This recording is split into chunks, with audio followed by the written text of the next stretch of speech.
မျက်မှန်တက်ရတာအစင်မပြေသူတွေအတွက်နှက်ချက်မှာတင် 4K Sony ကင်မရာနှလုံးကိုထည့်သွင်းပေးလိုက်ပြီးမြင်ကွင်းကို AI နဲ့တိုက်ရိုက်ချိတ်ဆက်ပေးနိုင်အောင်ဖန်တီးလိုက်တာပါ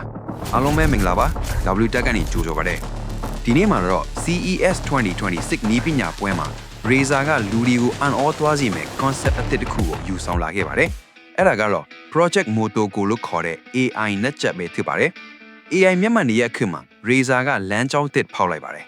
မျက်မှန်တက်ရတာအစင်မပြေသူတွေအတွက်နှက်ချက်မှာတင် 4K Sony ကင်မရာနှလုံးကိုထည့်သွင်းပေးလိုက်ပြီးမြင်ကွင်းကို AI နဲ့တိုက်ရိုက်ချိတ်ဆက်ပေးနိုင်အောင်ဖန်တီးလိုက်တာပါဒီနှက်ချက်ရဲ့ AI ကသင်မြင်နေရတဲ့အရာဝတ္ထုတွေနဲ့စာသားတွေကိုချက်ချင်းသိနိုင်ပါတယ်ဥပမာသင်ကမီးဖိုချောင်ထဲမှာပါချက်ရမလဲစဉ်းစားရခက်နေတယ်ဆိုပါစို့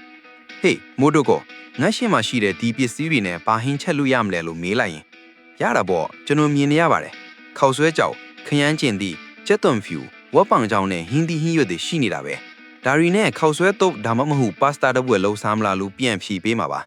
မိုက်တယ်မလားသူကပါဝင်ပစ္စည်းတွေကိုအကုန်ကြည့်ပြီးဟင်းချက်နေပါအကြံပေးနိုင်တာပါဒါတင်မကသေးပါဘူးနိုင်ငံခြားခရီးသွားလို့ဘာသာစကားအခက်အခဲဖြစ်ရင်လဲမနူးတွေကိုကြည့်ပြီးသူကချက်ချင်းဘာသာပြန်ပေးနိုင်ပါတယ်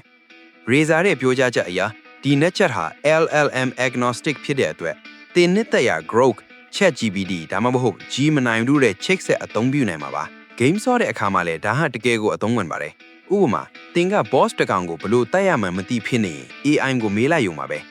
မိုတိုကိုဒီ boss ကိုဘလို့အနိုင်ယူရမလဲလို့မေးရင်သူအားအရှင်ယူကီခုံတော့မဲ့အချိန်မှာဘေးကိုရှောင်ပါပြီးရင်သူ့ရဲ့အမိပိုင်းကိုအမိအားတိုက်ခိုက်ပါဆိုပြီးအကြံပေးမှာပါ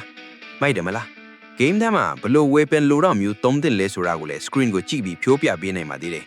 Razer ကတော့ဒီ net chat ကိုတစ်ခါအားသွင်းရင်နာရီ300ကျော်အသုံးခံအောင်ဖန်တီးနေပြီးဒီနေ့အတွင်းမှာပဲဖြန့်ကြည့်ဖို့ရည်မှန်းထားပါတယ်ဆိုတော့သင်ဟာကွန်ပျူတာရှေ့မှာတင်မဟုတ်ပဲအပြင်သွားရင်းနဲ့ပါသင်ရဲ့အတန်နဲ့ခိုင်းနိုင်တဲ့ AI လက်ထောင်ကိုအမြဲတမ်းခေါ်သွားနိုင်တော့မှာပါ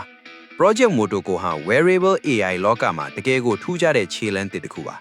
နှက်ချက်ကောင်းကောင်းတစ်လုံးရဲ့အရေးချင်းနဲ့ဉာဏ်ရည်ထက်မြက်တဲ့ AI ကိုပေါင်းဆက်ပေးလိုက်တာဖြစ်ပါတယ်ဒီနှက်ချက်ထွက်လာတဲ့အခါမှာဘလောက်အထိအသုံးဝင်မလဲဆိုတာတကယ်ကိုစိတ်လှုပ်ရှားဖို့ကောင်းပါတယ်